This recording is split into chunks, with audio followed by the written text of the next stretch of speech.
आठवड्याभरापासून मी सातारा, सांगली या जिल्ह्यामध्ये फिरलोय।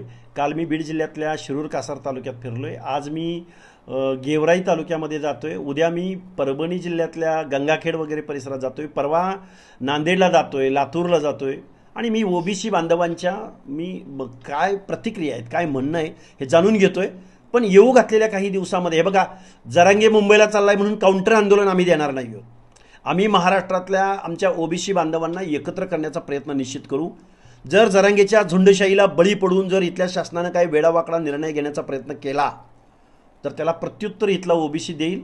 मग ते सरकार कुणाचं आहे, कुठल्या पक्षाचं आहे, याच्याशी आमचं काहीही देणं घेणं राहणार नाही। येऊ घातलेल्या पंचायत राजच्या निवडणुकीमध्ये गावगाड्यातला ओबीसी या सरकारला किंवा विरोधकांना जशाच तसं उत्तर दिल्यापासून राहणार नाही। का ओबीसी हा कधीही कुणाला चेतावणी देत नाही किंवा महाराष्ट्रातलं कधीही वातावरण बिघडवत नाही।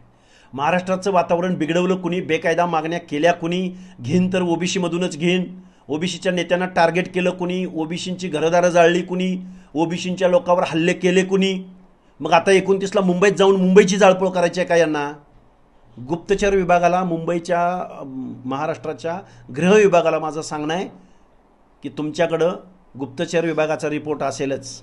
या जरांगीला अंतरवली सराटीमध्ये उपोषण करू द्या, आंदोलन करू द्या, मुंबईकडे 29च्या तारखेला जाऊ देऊ नका, अशी महाराष्ट्राच्या मुख्यमंत्र्यांना माझी विनंती आहे।